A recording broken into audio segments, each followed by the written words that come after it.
Chapter 9 की exercise first का question first. Question number हमने नोट डाउन कर लिया। देन हम इसको इस तरह से नोट कर सकते हैं।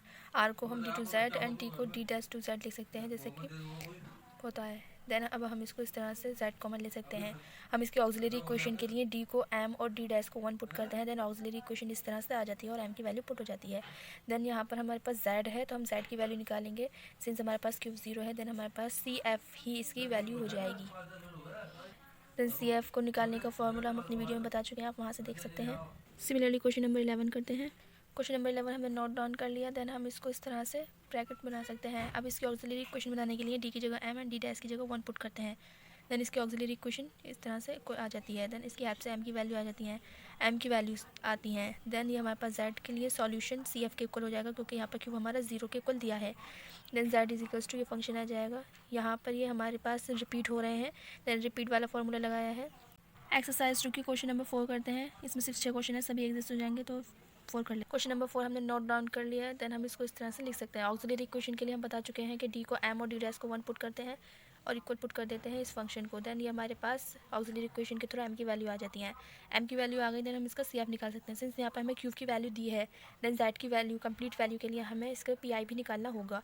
देन पी आई निकालने के लिए हमने इसको इस तरह से नोट डाउन कर लिया। हमें पता है जब हम किसी एक्स वाई का पी आई निकालते हैं तो उसको इन्वर्स बनाकर निकालते हैं। देन हमने इसको इन्वर्स में कन्वर्ट कर लिया। देन हमने इसको बाइनोमियल थ्योरम से एक्सपेंड कर दिया। एक्सपेंड करने पर हमने इसकी मल्टीप्लाई अंदर कर दी और इसको डिफरेंश ये है हमारे पास डी स्क्वायर है। देन इसको 2 बार इंटीग्रेट करा एक्स के रेस्पेक्ट में। इसको पहले डी डैश है, देन वाई के रेस्पेक्ट में डिफरेंशिएट करा 1 बार, यहाँ पर 2 बार करा है। देन फिर इसको हमने 3 बार इंटीग्रेट करेंगे एक्स के रेस्पेक्ट में और ये पी आई आ जाएगा। देन जेड का कंप्लीट सॉल्यूशन के लिए C F and P I हो जाएगा। एक्सरसाइज 3 का question number first. Question number first हमने नोट डाउन कर लिया। देन हम ऑक्सिलरी इक्वेशन के लिए डी को एम एंड डी डैश को 1 पुट करते हैं। देन ऑक्सिलरी इक्वेशन इस तरह से आ जाती है और एम की वैल्यू हम फाइंड आउट कर लेते हैं। एम की वैल्यू फाइंड आउट करने के बाद हम सी एफ निकाल सकते हैं। सिंस हमारे यहाँ पर क्यूब दिया है, क्यूब के लिए हमें इसके लिए पी आई निकालना पड़ेगा जेड की कंप्लीट सॉल्यूशन के लिए। देन हम इस तरह का जो फंक्शन एक्स वाई में आ जाता है।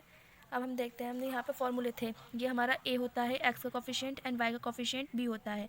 इसको हमने इस तरह से कन्वर्ट कर लिया। हम यहाँ अगर 2 कॉमन ले लेते हैं तो हमें देखते हैं कि जो ए का कोफिशिएंट है दैट इज़ 1 हो जाएगा यहाँ पर, वो डी के साथ है, और यहाँ पर 3 हो जाएगा, वो डी डैश के साथ है।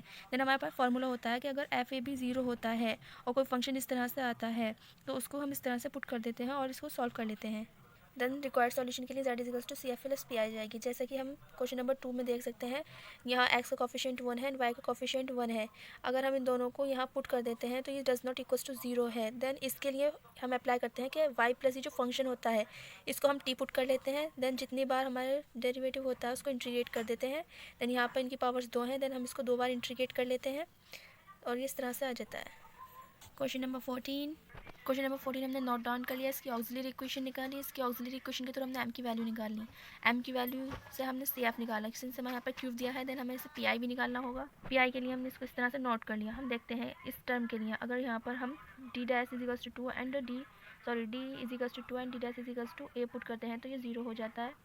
ऐसे ही यहाँ पर होता है। देन इसके फॉर्मूले के बेस पर हम इसको पुट कर देते हैं, जो पिछली वीडियो में बता चुके हैं। देन अगर हम यहाँ देखते हैं, अगर हम इसमें इनकी वैल्यूज पुट करते हैं, डज नॉट इक्वल्स टू 0 है यहाँ के लिए भी। देन इनके फॉर्मूला हम यहाँ पुट कर देते हैं, पी आई निकल जाता है। एक्सरसाइज 4 का question number first. Question number first note down कर लिया। इसकी ऑक्सिलरी इक्वेशन निकाली। इसकी हेल्प से एम आ गया। एम की हेल्प से हमने इसकी सी एफ निकाला। देन हमारे पास क्यूब दिया है, देन हमें इसका पी आई निकालना होगा। पी आई निकालने के लिए हम इसे नोट डाउन कर लिया। सिंस यहाँ पर हमारे पास कोई भी वाई का टर्म नहीं है, देन हम इसे चेंज करेंगे नहीं, डायरेक्ट इंटीग्रेशन करेंगे। क्वेश्चन नंबर 2 करेंगे। पहले ऑक्सिलरी इक्वेशन निकालेंगे, ऑक्सिलरी इक्वेशन की तरफ सी एफ निकालेंगे। सिंस यहाँ पे क्यूब है, देन हमें वाई निकालना होगा, पी आई निकालना होगा। देन हमने पी आई नोट कर लिया। यहाँ पर हमारा वाई दिया है, देन वाई को हम चेंज कर लेंगे ए माइनस 2x में और इंटीग्रेट कर देंगे। इंटीग्रेट करने पर हमारा ये कुछ इस तरह से कन्वर्ट हो गया। अगेन इसमें हमने अप्लाई करा फॉर्मूला। अगेन वाई की जगह बी प्लस 3x पुट कर लिया, इसे सॉल्व करा फॉर्मूला लगाकर। देन पी आई हमारा आ गया और Z is equals to C F plus P I आ जाता है। क्वेश्चन नंबर 1 एक्सरसाइज 5 का क्वेश्चन हमने नोट डाउन कर लिया। देन इसके हमने फैक्टर बना लिए। फॉर्मूला हम अपने वीडियो में बता चुके हैं, वहाँ से सी एफ की वैल्यू इस तरह से हो जाती है, ई की पावर के, यहाँ पर के नहीं है, देन 0 एंड वाई प्लस जो एम का कोफिशिएंट होता है।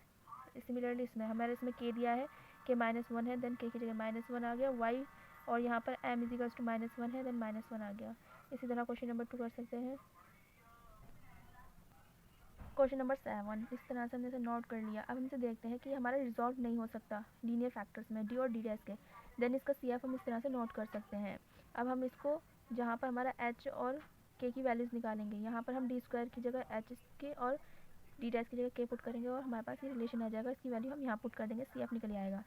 क्यूब दिया है, देन PI निकालना पड़ेगा। PI निकालने के लिए हमने जो फॉर्मूला पुट कर दिया, इन्वर्स बनाया, इसको एक्सपेंड कर लिया एंड देन सॉल्व कर लिया, then z equals to CF आ गया। इसी तरह हम क्वेश्चन नंबर 8 कर सकते हैं।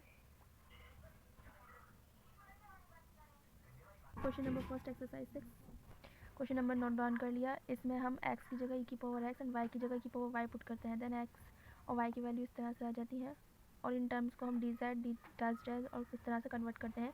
इन वैल्यूज़ को हम इस इक्वेशन में पुट करते हैं, देन ये कन्वर्ट होकर इस तरह से आ जाती है। इसके सॉल्यूशन इस तरह से होता है, इसका फॉर्मूला हम अपनी वीडियो में बता चुके हैं, देन z की वैल्यू आ जाती है। Similarly question number 9,